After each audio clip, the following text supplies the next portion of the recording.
نبی پاک صاحب الالاق سید عالم صلی اللہ علیہ وسلم نے فرمایا کہ ایک شخص رات کو ارادہ کر کے سویا تھا کہ سویرے تہجد پڑھوں گا۔ ایک تو وہ ہے جس کا ارادہ ہی کوئی نہیں، فجر پڑھنے کا بھی ارادہ ہی نہیں، سرے سے پروگرام ہی نہیں۔ اس کو پتہ چل گیا کہ ڈاکٹر نے کہا تھا 7-8 گھنٹے سونا ہے، تو اب وہ ٹائم دیکھ رہا ہے 2 بجے سو رہا ہوں، 10 بجے اٹھ جاؤں گا۔ اس کی بیچ میں نیند ہے، صحت ہے، ڈاکٹر کی تنبیہ ہے، پر فجر تو شامل ہی نہیں۔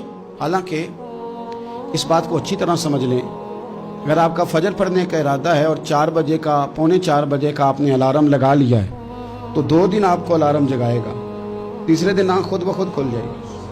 انسان کی نفسیات ہوتی ہے کہ 2 دن وہ کسی چیز بھی اپنی عادت کو سونے جاگنے میں پکا لے تو تیسرے دن وہیں اس کا وہ مزاج بن جاتا ہے۔ تو اگر نیت ہی نہیں، ارادہ ہی نہیں، پروگرام ہی نہیں، تو کیسے آنکھ کھلے گی؟ بلکہ پھر تو یہ ہوتا ہے کہ ایک دفعہ آنکھ کھل بھی جاتی ہے، بندے اٹھ بھی جاتے ہیں پر اٹھتے ہی نہیں، نماز کا وضو ہی نہیں کرتے، آگے بڑھتے ہی نہیں، ہمت ہی نہیں کرتے۔ لیکن حضور کیا فرما رہے ہیں؟ کریم محبوب علیہ السلام فرمانے لگے جس کا تہجد پڑھنے کا ارادہ تھا لیکن نیند غالب آ گئی، اٹھ نہیں سکا۔ حضور فرماتے ہیں نیند تو اب اس نے پوری کر ہی لی ہے نا، پر ارادہ تھا تہجد پڑھنے کا۔ تو محبوب فرماتے ہیں نیند رب کی طرف سے صدقہ ہو گئی اور تہجد کا بھی اللہ نے ثواب عطا فرما دیا۔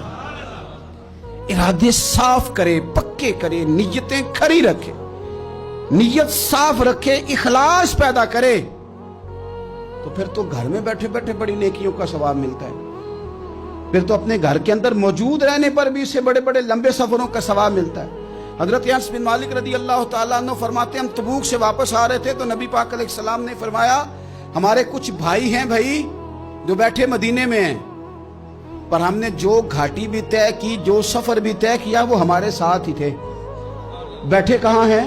مدینے میں، پر ہم نے جتنا سفر طے کیا وہ ساتھ ہی تھے۔ حضرت انس بن مالک کہتے ہیں ہمارے تو کان کھڑے ہو گئے کہ بیٹھے بھی گھر ہیں اور ہمارے ساتھ ہیں۔ حضور سید عالم علیہ السلام نے پھر بات کو کھولا اور فرمایا وہ جان بوجھ کے نہیں بیٹھے رہے، ارادہ ان کا پکا تھا ہمارے ساتھ آنے کا، لیکن کسی مجبوری کی وجہ سے نہیں آ سکے۔ کوئی بیماری نے آ لیا تو نہیں آ سکے، چونکہ وہ مجبوری کی وجہ سے نہیں آ سکے، آ نہیں سکے، لیکن رب کریم نے ہم جس سفر سے گزرے ہیں اس کا اجر انہیں عطا فرمایا ہے۔ ثواب میں، اجر میں وہ برابر کے شریک ہیں، چونکہ ان کا ارادہ پورا تھا، پروگرام پکا تھا، وہ آنا چاہ رہے۔